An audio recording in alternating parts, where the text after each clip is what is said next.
Hello and welcome to another edition of our live Q&A sessions. My name's Sam Donaghy and I'm very happy to say that tonight I'm joined by my colleague Craig Hawkins from our field team.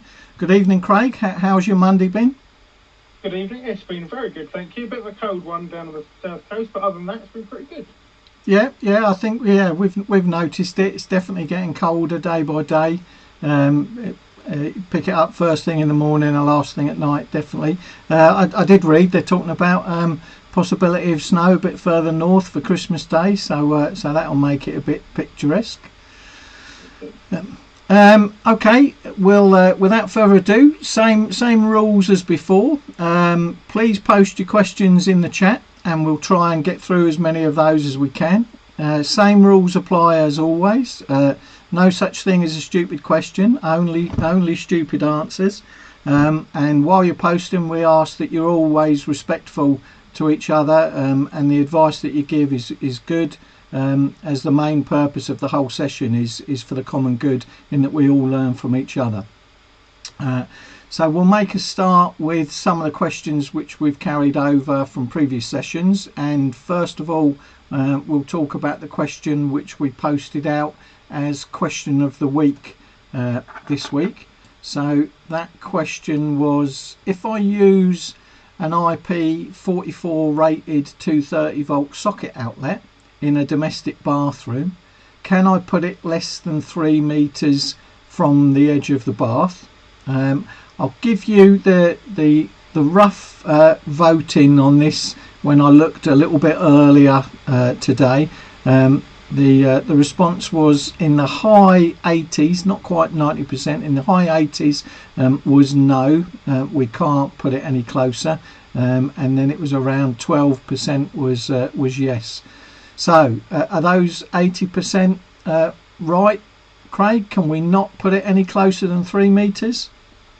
So the 80% are correct. We can't put it any closer than 3 meters from the edge of Zone 1. Now there are some requirements in section 701, particularly 701.512.3, and it says, with the exception of cell socket outlets that comply with section 414 and shaver supply socket outlets comply with BSEN 61558-2-5, socket outlets are prohibited within a distance of 3 meters from the edge of Zone 1. Now, what we've got to consider is that this particular regulation is not in relation to the IP rating of the socket outlet per se. It's in relation to the utilisation of the socket within the area that is got a bath or a shower. So where we've got the dropping of mobile appliances, not a kettle per se, but maybe a hairdryer or some other appliance that you may well have in the bathroom, we want to avoid that being dropped into the mass of water when you're having a bath or shower. And a lot of the time, and I have this conversation with contractors on site as well, in relation to, well, there's a socket on the landing that's less than 3 meters away, but there's a door on the bathroom, so the limit of that special location, section 701, is stopped by that door, by that wall, by that ceiling and that floor, and therefore the socket outside falls under the general requirements of BS 7671 and no longer section 701. Yeah, absolutely. So it really is the key intent of that 3 meter distance is to resolve any potential danger associated with portable appliance being brought near to the water source. So yeah, we don't want those portable appliances, hence the distance. So some people do get a little bit confused and think if I resolve the IP rating issue of the socket, then I'm fine, but that's only part of the situation, and it doesn't resolve us with the potential danger of dropping those portable appliances into the bath or shower. So yeah, that's where that distance comes from. So even if you have IP rated sockets or put an enclosure around them, it doesn't resolve you from still having to comply with that 3 meter rule.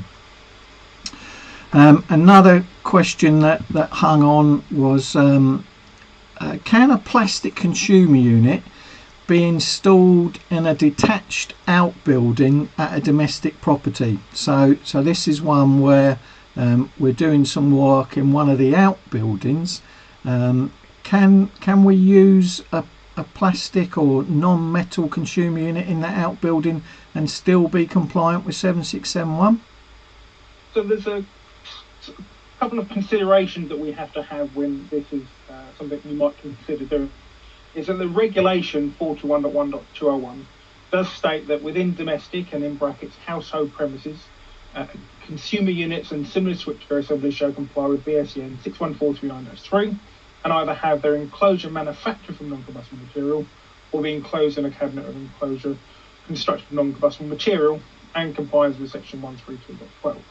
So BS 7671 specifies regulatory requirements for consumer units within household premises, and therefore plastic consumer units could be installed in a remote outbuilding and still be compliant with BS 7671. And this may be suitable where you have a location where the environmental aspects of that building may require you to have a higher degree of IP rating or environmental considerations within that area. We do have to also give consideration to the proximity of that building to the household. We also have to give consideration if that particular building has combustible material being stored there, what type of material is being stored there, the construction of said building as well. If that is combustible, we have to consider all those things before going, yes, we can put a non or a combustible material consumer unit in that location. It's not a hard and fast rule, but we can in certain circumstances because that particular regulation is for the household, but we'd have to consider other factors as well. Yeah, absolutely, and I think the question highlighted that there's always been a debate about definitions around household premises, and so that was one thing that actually generated a lot of comment when the Amendment 2 went out as a document for public comment. So we're hoping that there'll be some revisions around that to make it a little bit clearer, in that yes, the intent is really to look at the residential premises, the main home building, if you like. But yeah, as Craig says, depending upon how close in proximity, because it's all about trying to prevent the spread of fire, if it's an adjoining garage that's part of the building, then we would suggest you've got to consider not using a combustible, but sticking with the regulatory requirement of using a non-combustible. So yeah, but we're hoping that some of those definitions will come through in Amendment 2, that will help to make that a little bit clearer about a clear definition of where we're looking at the domestic household premises that are referred to a lot in the current regs. Another one which it was in when we did the last Q&A session a couple of weeks ago. There was some chat in the chat room without really a specific question, but we just wanted to bring it up just to provide a bit of clarity. So really it was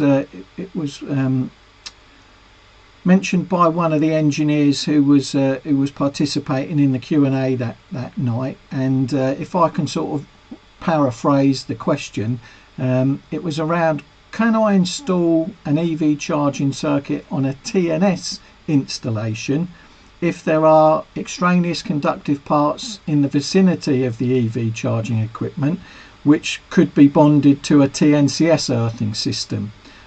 So it was all about there are onerous requirements when you've got TNCS vehicle charging supplies, which aren't needed when we've got TNS. But I think the engineer was trying to highlight in some instances, due to other items that are in the vicinity, we could still have the same issue of things like diverted neutral currents. So what's our thoughts on could you install an EV charging system on a TNS installation if there are extraneous conductive parts in the vicinity of the charging equipment which could be bonded to TNCS earthing? What's your thoughts, Craig? So what we've got to consider there is that we've got to prevent the simultaneous contact and access to different potentials. So we have a different potential possibly from the TNS supply of the EV charge point and the TNCS of the neighbouring property or the extraneous conductive part that's located nearby. So we have to have an assessment of the location of the EV equipment to identify if there's any potential dangers and any accessible items from that point as well. We also have to consider barriers, possibly enclosures, maybe around those differing potential differences as a way to prevent that simultaneous contact. Because our regulation in section 722, it talks about when you have a TNS supply, when you have an open neutral fault, that open neutral fault is not going to possibly pass back into the mechanical vehicle itself because it's not TNCS. But if there is a fault on the pen conductor of the neighbouring supply, you have those potential differences there. So we do have to comply with section 133.3 or regulation 133 that talks about the electrical equipment shall be selected to withstand the environment and the conditions of which it's being placed. So it's not just a one size fits all. We have to take these as an assessment per job, per location, and seeing what we see in that particular area and what are the dangers, what are the potential hazards, what are the potential differences between those areas, and how do we avoid those. Yeah, absolutely, and I think it's a really good example of sometimes we get focused in on the requirements of the special location, whether it be a bathroom or a vehicle charging or solar or a medical location, and we forget about not only do we have to meet those additional requirements of the special location, but we always still have to meet the appropriate requirements of parts 1 to 6. And as you rightly said, Craig, you know that's one of our fundamentals that we have to look for every installation. We've got to make sure is the equipment we're going to be provided safe for that environment based on its environmental conditions and any potential hazards that might be there already. So yeah, although that sort of assessment of site conditions isn't specifically covered in section 722, it's always there because it's in our fundamental principles. So yeah, going back to the engineer who raised the concern a couple of weeks ago, yeah, you would have to consider it. You might have to think about bonding if that's practical, where we've got two different earthing arrangements. You then got to be careful about well, if you're then going to introduce TNCS earth, do I have to consider open devices? That's another possibility. Or you might feel that it's more practical to go down a sort of a simplistic route and provide physical barriers. Physical barriers then that will prevent simultaneous access between those dangerous potentials. So yeah, always consider and perhaps come up with the most appropriate solution for the environment that you're working in. And we'll just look at one last one before we start to pick up some questions in the chat room tonight. Do I need to replace a bonding conductor if it's more than 600 mil from the place where the gas pipe work enters the property? So yeah, it's a common question we get asked when people perhaps are doing additions and alterations to an existing installation, and they find when they turn up that the bonding's not exactly in the place where they would expect it to be. So if it's not within 600 mil, is that necessarily a problem, Craig? No, not necessarily. The regulations say where practicable the connection shall be made within 600 mil of the meter outlet or the point of entry of the building if it is external. So it's not a regulatory requirement that it is within 600 mil. It is where practicable to do so. If it's an existing property, you're doing some minor work, some alterations, some additions, and your process of that, you should be verifying that the earthing and bonding is suitable and sufficient. So if you're doing a wander lead test on the bond and you find that it is continuous, it is connected, and it is bonded, and it is sufficiently suitable to act as a bonding conductor, and it is bonded, well, it's in place. It's bonded. It's safe. Might not be in the location that you would like to see it, or it's not practicable to put it there, but there's no need to extend or replace that location and put it into within that 600 mil. Yeah, Yeah, I think if you can, providing you can verify through inspection and through measurement that the pipework is adequately bonded, we wouldn't say it's unsafe. It may be able to be improved, for example, if we're thinking about the maintainability of the installation. So is that bonding clamp available, accessible for future test and maintenance purposes? Perhaps it might be that it's after some joins or branches in the pipework. So again, the better position would be before those branches. So yeah, if we can verify through inspection and measurement that it is adequately bonded, then we're saying it's not unsafe. But there may be, based on what you see and find, that you might consider recommending a change in order to improve things in the future, even if it is, for example, just for test and maintenance purposes. But make it clear to the customer that it's not unsafe where it is. It just could be improved.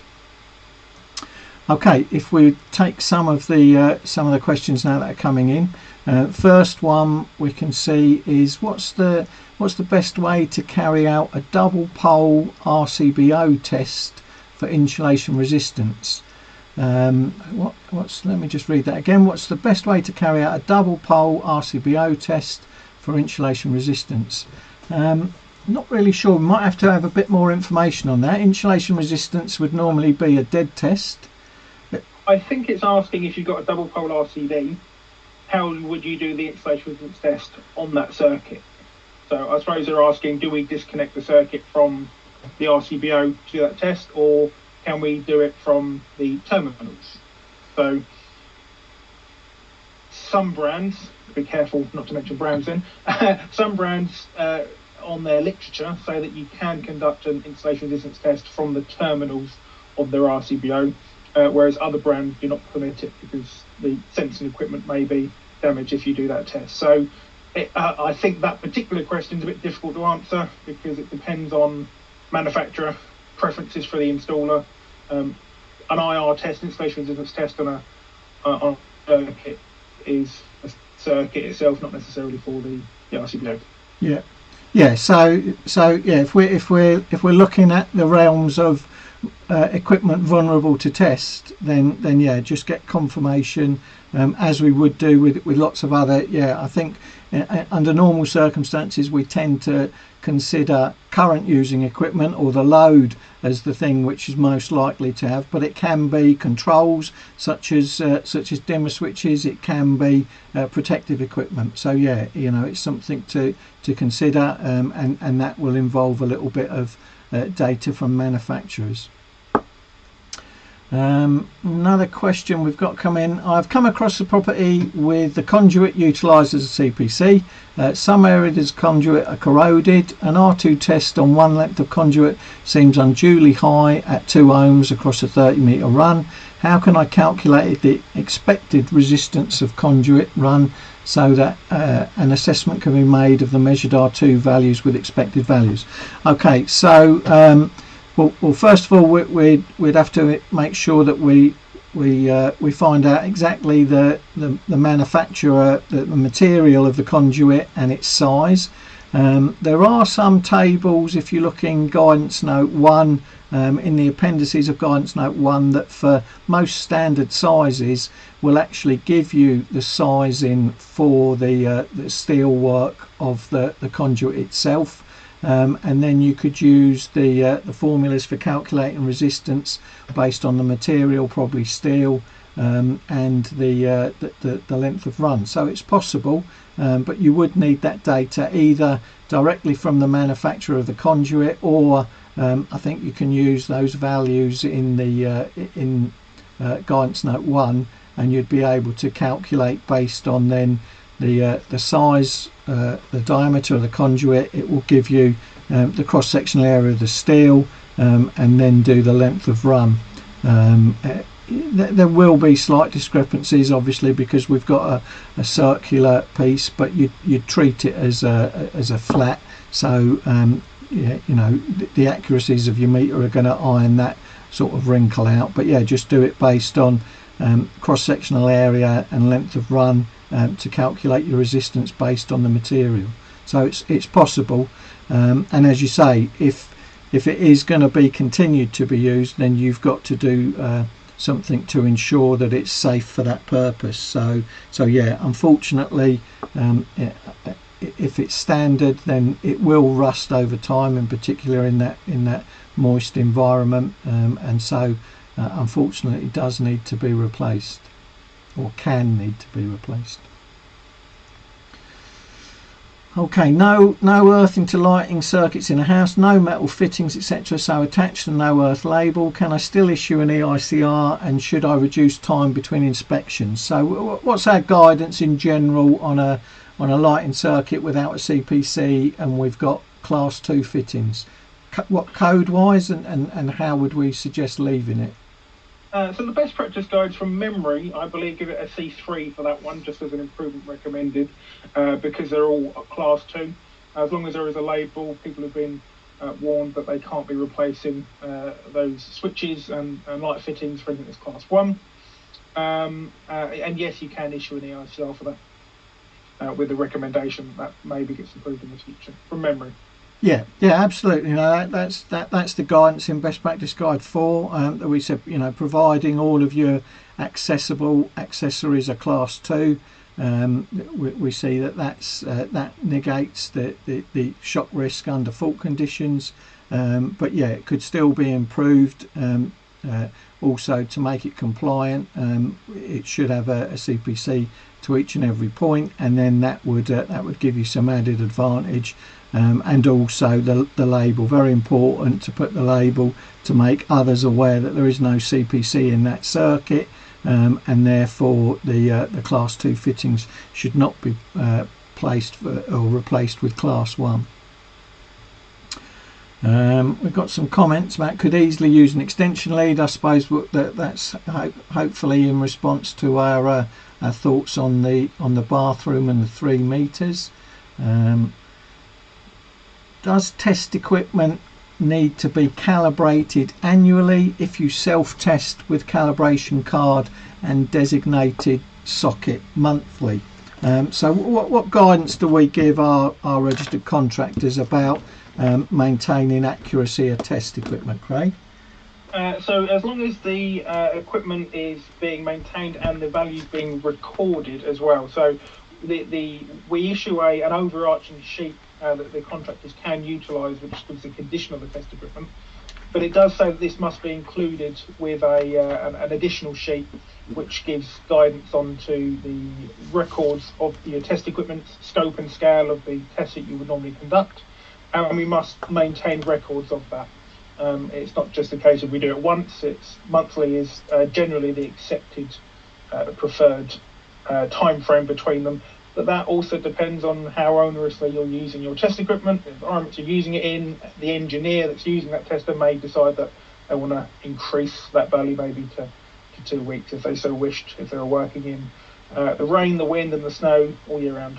Yeah. But that would be a decision for the engineer. Yeah, so we generally say we want a starting point of a line in the sand, whether that be a certificate of compliance for a new instrument or whether an instrument's been calibrated. But then from that, we can then sort of use that as a datum point and use our cal card, use our fixed circuit for live testing to make sure then that the instrument's maintaining its accuracy. I think generally, if we go back sort of 40 years when we had analog instruments and there would be drift of components, that's very much not the case anymore. We tend to find that damage can result in issues, but in general now instruments don't drift because of the equipment that they're made from don't have the same variations as those that did sort of 30-40 years ago. I just grabbed my regs book because one of the questions was highlighted a reg number, so I just wanted to pick it up for sure. So we've got a question that says, if SWA has an inner core being used as a CPC, does each accessory need to have a separate fly lead to comply with the reg 543.2.7, where it states that if protective conductor is formed by armour, it needs a separate conductor at each accessory to be connected to the accessory's earth terminal. So I think it's answered itself in the question, but yeah, I just took a quick look at the specific reg. So it was 543.2.7, and that's about where we're using the conduit, trunking, ducting, or the sheath of an armour as the CPC, and that's when then we need to make sure that the earthing terminal of each accessory is connected by a separate protective conductor. So we want to make sure, for example, that when the SWA's terminated in the back, if somebody's forgotten to tighten it up and now we've lost our CPC connection, then we've got a fly lead giving us a separate connection to that CPC. So specifically regulatory wise, it's only a requirement where we're using the sheath as a CPC, where we've got an inner core that we would expect to be terminated correctly. Then it's not actually a requirement to use that separate protective conductor or fly lead. It may be a contractual requirement, but it's not a 7671. That's only needed if we're using conduit or trunking itself or the armouring of the SWA. Let's have a look. Does test equipment, so we did that one. If metallic trunk, I think this might be the same. If metallic trunking is fixed to the DB and is earthed via the fixing, as it has an exposed conductive part, would a separate earth lead need to be installed? So it would if the metallic trunking is being used as a CPC. So if the metallic trunk is being used as a CPC, then under that reg that you quoted earlier, it would need to be connected by a separate protective conductor or fly lead. Okay, all right, very good. We've got a gentleman that our engineer. He said no one's called me an engineer before. Well, you are an engineer, absolutely. The issue of private TNS supply being suitable for simply connecting the EV systems not addressed by the code of practice for me, unless the system can be affirmed as separate and totally isolated, and all systems are seen as TNCS. We have to be careful there. I think the code of practice uses a phrase like that to sort of say you should consider everything TNCS. I think we've got to be very careful. That puts quite an onerous requirement on then the people that are going to do that EV install in terms of additional equipment. So let's put a bit of onus back onto the DNO to ask them to confirm. So if they've told the homeowner in the past that it's a TNS system and that's what's recorded on installation certificates that we can rely on, then the DNO have got a responsibility if it changes to inform the people. So yeah, I wouldn't go completely the other way and say everything's TNCS.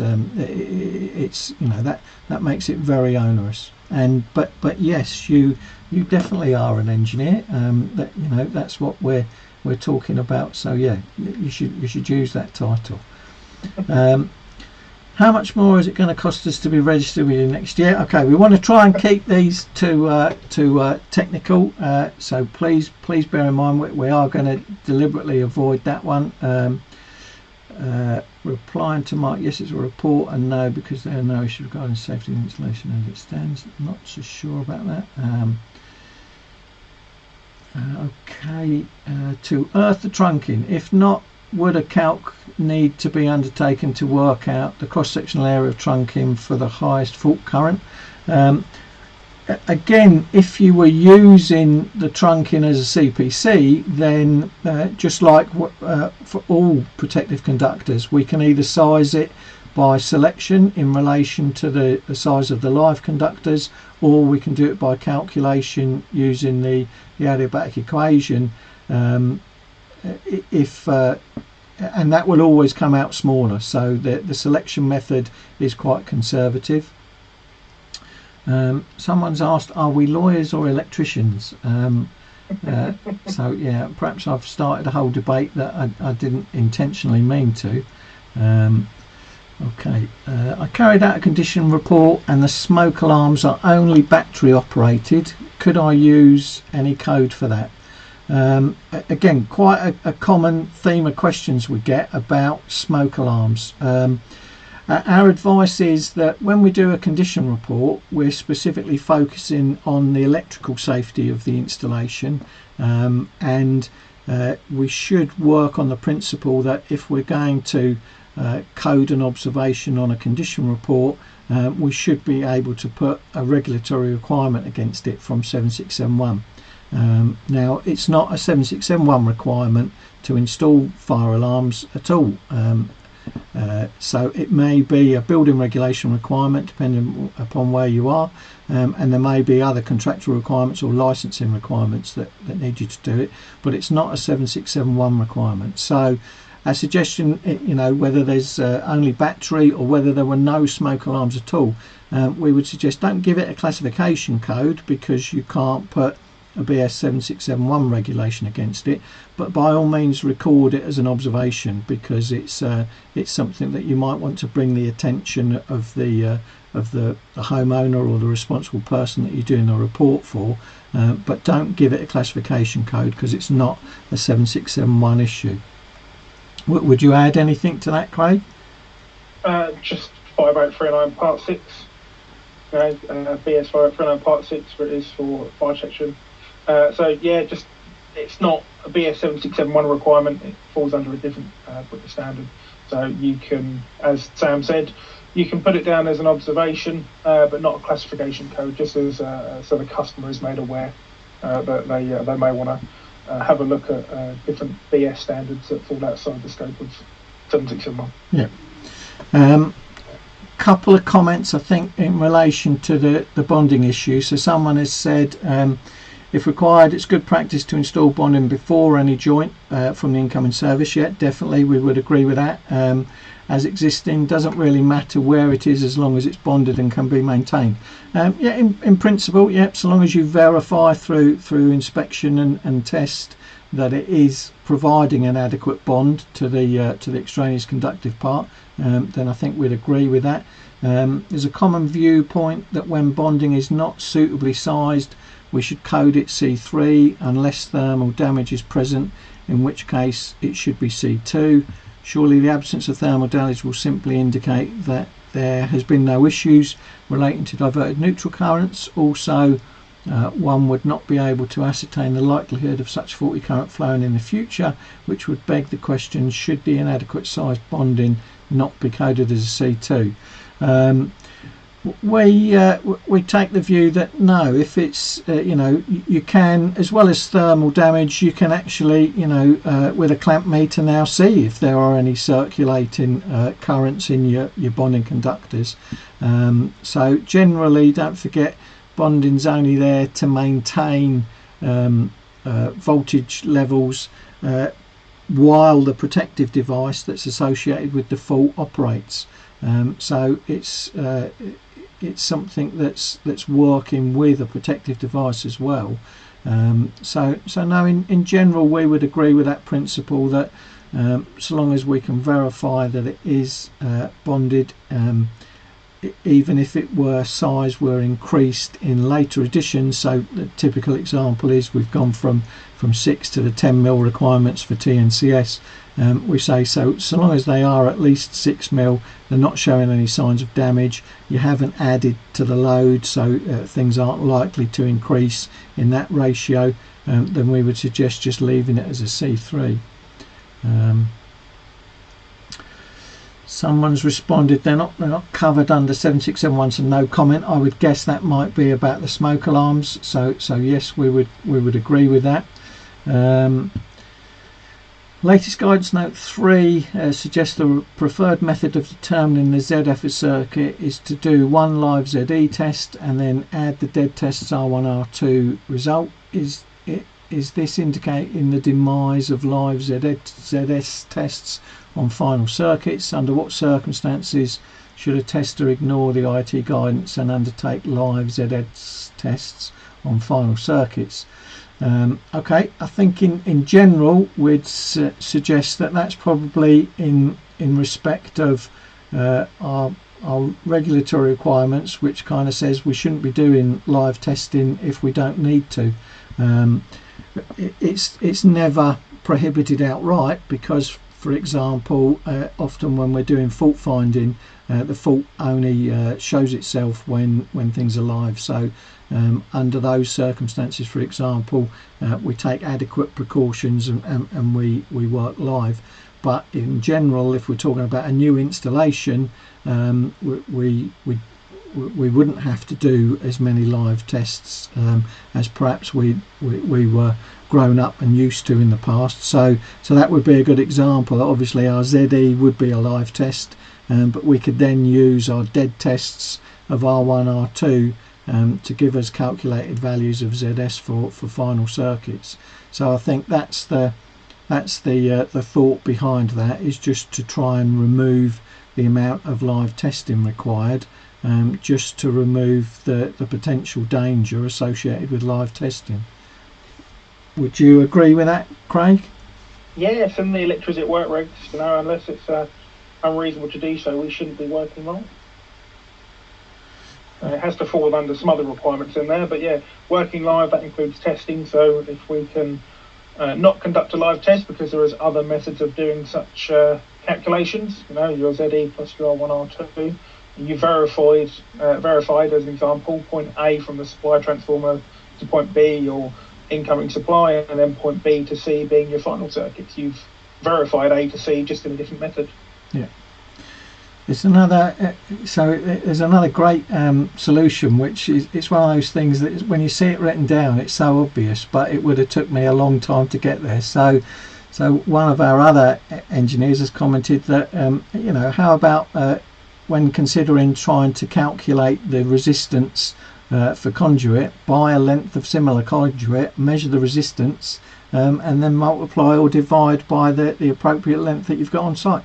Fantastic solution. Yeah. So yeah, really simple too. So if you don't have that information about the guidance notes or the manufacturer's data of the actual cross-sectional area, then do it through a practical method of measuring an example. So yeah, neat solution, very good. Can you spur off a ring in 6mm to a shed using a workshop with a small DB supplying 2 lights and 6 sockets, as the run to the DB for a new circuit is not possible? Okay, so can we spur off a ring? In general we can, but we should always consider what's the loading on the ring currently, and what additional load am I going to put on from this spur point, and where is it in relation to the other loads. So you've got to consider the impact that your additional load is going to have onto the existing spur. It's possible, depending upon those things. The general rule of thumb is that we wouldn't add a load of 2 kilowatt or more, which is going to be on for a considerable amount of time. So something like a electric heating or electric cooking appliance, it's suggested that we wouldn't normally load that onto an existing ring. So you would have to consider what are they going to use those 6 sockets for in a workshop, because if we've got machinery such as, I don't know, electric kiln that's going to be on for a long time, then I think we would go with the recommendation of anything greater than 2 kilowatt that's going to be on for a considerable time. We would suggest should be on its own circuit. So it's possible, but it would need a strong consideration of what are the existing loads on the ring, what are the additional loads that you're going to be adding, and is the ring capable of carrying that additional load. You're probably your 6mm supply in the workshop will be fine, it will be protected, but don't forget you've already got existing cables on the ring with an existing overcurrent protective device, and your additional load might mean that that cable size and that protective device are no longer suitable. So yeah, a little bit more of investigation required as to what the loads are going to be. You've also got to consider, overloading one length of the ring if you're coming off of a small length from the origin of the installation, where you could be putting much higher load through one leg than through shared through a wind farm circuit. Yeah. Okay, so quite a few people. We're crazy out of time again.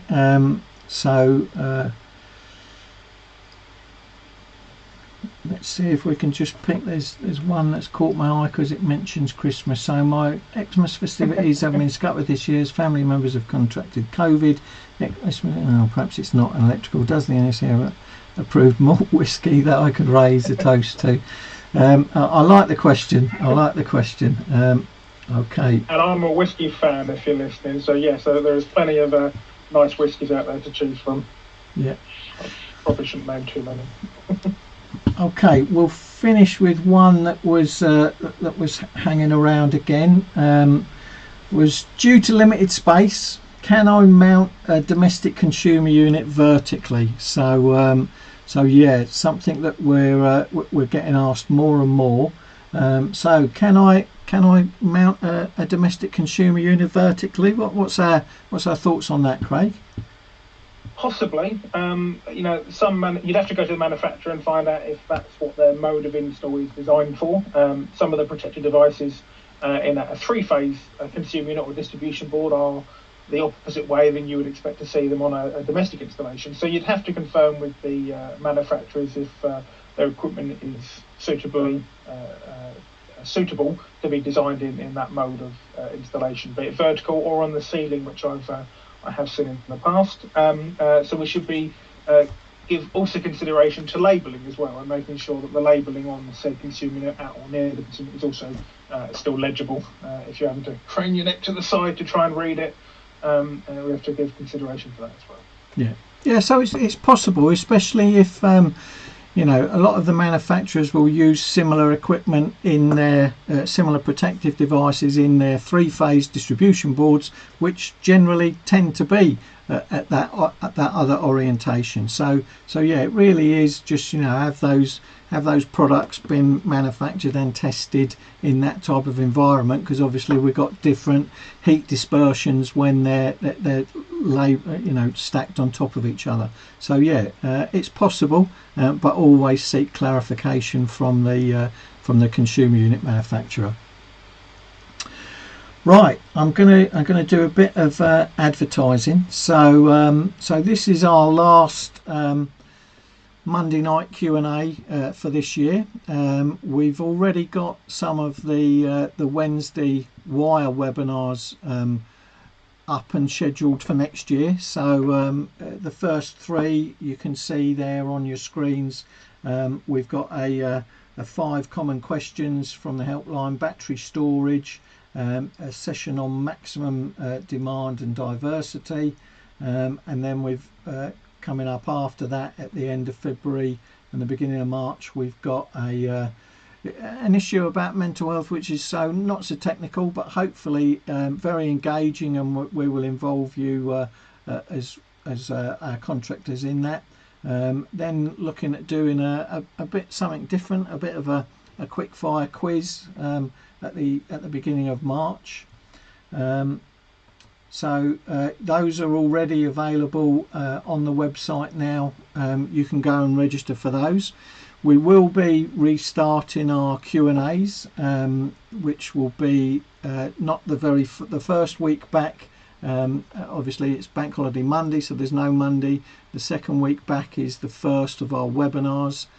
So we're actually starting in the third week back, which I believe will be the 17th of January. So that will be our first Monday night Q&A.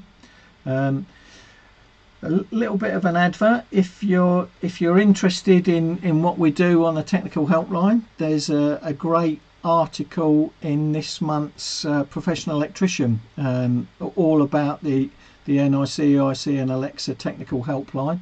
So if you want to find out a little bit more about what we do, then by all means get hold of that. Great resource, Professional Electrician. So and that's free, that you can pick up from most of your wholesalers and distributors. And then lastly, just want to say, thanks thanks very much to everybody that's participated. So we hope you do get a bit of a break at some point in the next few weeks. So please stay safe and have a happy holiday. Thank you very much for participating in all these Q&As. So all the people that post questions, the people that offer advice, the people that help each other out, that's the whole purpose of these Monday night sessions. And it's really great to see each other being helped, and some great ideas. The engineer that came up with the fantastic idea of, well, hey, just get yourself a piece of conduit, measure it, and then it's just a multiplication factor. Brilliant. We love it. We love those ideas. So these are learning sessions for us as well. So it's really good. And we hope to see you all again in when we rejoin in January. So please come and join us, and we'll start off by answering any questions that we haven't managed to complete tonight. So thanks very much. Thanks from you as well, Craig. Wonderful. Just before we go, just to remind all the contractors that are watching this, it's probably been about 40 minutes of CPD. Yes. Your unstructured CPD log. So when you're filling that out, guys, don't forget that, because we'll be asking for that when we come and see you every year now. So make sure these are CPD events as well. So feel free to put that down as up to 40 minutes worth of development for you guys. Yeah, no, it's a good shout. It's a good shout now with the enhanced changes around the electrotechnical assessment spec. So all scheme providers will now be looking for that documented CPD. So yeah, great opportunity. And likewise, reading Professional Electrician, the technical articles in there, also good CPD source. So without any further ado, thank you very much. Really appreciate it. It's always the quickest 45 minutes of my week. It's always unbelievable. We always start off thinking, oh, no one's going to ask us a question, this is going to be very quiet, and then all of a sudden they flood in and we end up not being able to answer them all. So thank you very much for your participation. Yes, you are engineers. Don't let anybody tell you anything different. Thanks for your participation, and have a good break, and we'll catch you again next year. Thanks everyone.